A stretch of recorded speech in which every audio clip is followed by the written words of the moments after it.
5, 4, 3, 2, 1, go!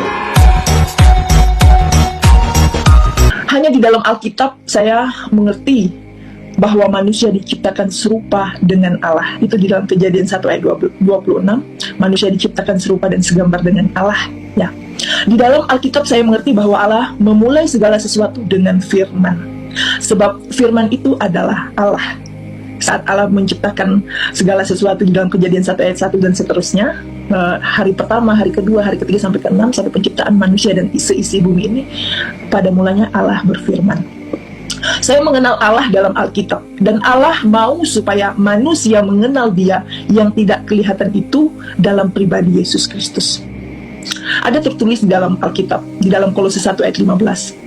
Ia, yaitu Yesus Kristus, adalah gambar Allah yang tidak kelihatan, yang sulung lebih utama dari segala yang diciptakan. Firman ini sangat memberkati saya dan membuat saya mengerti siapa Yesus Kristus. Yesus Kristus adalah Allah itu sendiri. Jadi Yesus adalah pribadi Allah yang tidak kelihatan itu. Dalam Kejadian 1 ayat 1 dikatakan, pada mulanya Allah. Artinya di sini segala sesuatu terjadi karena Allah. Dalam Yohanes 1 ayat 1 dikatakan, pada mulanya adalah firman. Firman itu bersama-sama dengan Allah, dan firman itu adalah Allah. Segala sesuatu dijadikan oleh Dia, dan tanpa Dia tidak ada sesuatu pun yang telah jadi dari segala yang telah dijadikan. Dalam Dia ada hidup. Siapa? Yesus. Di dalam Yesus ada hidup, dan hidup itu adalah terang manusia, yaitu Yesus. Terang itu bercahaya di dalam kegelapan, dan kegelapan itu tidak menguasainya. Datanglah seorang yang diutus Allah, namanya Yohanes. Ia datang sebagai saksi untuk memberi kesaksian tentang terang itu, supaya oleh dia semua orang menjadi percaya. Yohanes bukan terang itu, tetapi ia harus memberi kesaksian tentang terang itu. Terang yang sesungguhnya, yang menerangi setiap orang, saya dan saudara, sedang datang ke dalam dunia. Ia telah ada di dalam dunia, dan dunia dijadikan olehnya, tetapi dunia tidak mengenalnya. Ia datang kepada milik kepunyaannya. Yesus datang ke dunia ini kepada milik kepunyaannya, tetapi orang-orang kepunyaannya itu tidak menerimanya. Tetapi semua orang yang menerimanya diberinya kuasa supaya menjadi anak-anak Allah. Oh, haleluya. Yaitu mereka yang percaya dalam namanya. Pula secara yang percaya di dalam namanya, orang-orang yang diperanakan bukan dari darah atau daging, bukan pula dari secara jasmani. Yesus diciptakan bukan dari darah dan daging, atau secara jasmani oleh keinginan seorang laki-laki atau perempuan. Manusia lainnya di dunia ini semuanya terlahir dari nafsu duniawi, nafsu laki-laki dan perempuan. Semuanya di manusia, termasuk nabi-nabi dan rasul-rasul yang ada di dunia ini, semuanya berasal dari hubungan biologis antara laki-laki dan perempuan. Di dunia ini hanya satu yang berasal dari Allah. Makanya di situ dikatakan Yesus berasal dari Allah.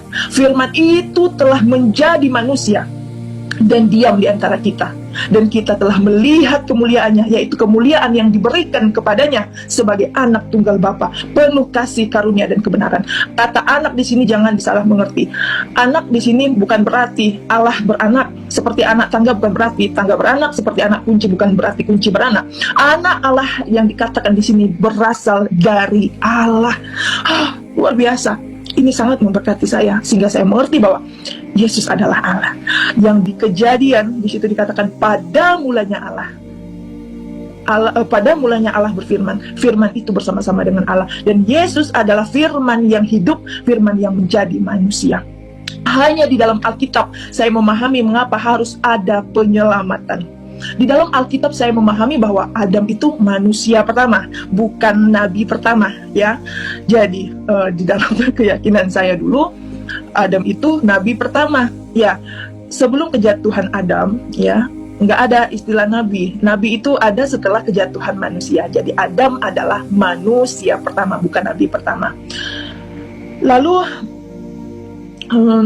setelah Adam jatuh di dalam dosa, barulah kita mengenal yang namanya nabi. Nabi itu manusia yang dipilih Allah untuk menyatakan kehendaknya dan bernubuat, membawa pesan-pesan atas nama Allah. Karena Adam dan Hawa memakan buah itu, ia jatuh dalam dosa. Allah berfirman di dalam Kejadian 2 ayat 17, tetapi pohon pengetahuan tentang baik dan yang jahat itu janganlah kamu makan buahnya, sebab hari engkau makannya pastilah engkau mati. Nah, Di sini di firman Tuhan ini saya mengerti gitu loh. Oh, ternyata setelah Adam itu melanggar ketidaktaatannya kepada firman Tuhan, upahnya adalah kematian.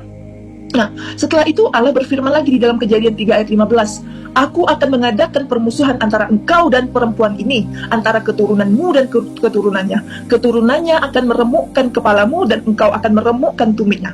Jadi di dalam ayat ini tersirat janji Allah yang pertama mengenai rencana penebusan dunia. Janji tersebut menubuatkan kemenangan mutlak umat manusia dan Allah atas iblis dan kejahatan melalui peperangan rohani di antara keturunan wanita, yaitu Yesus Kristus, melawan keturunan ular, yaitu iblis dan para pengikutnya.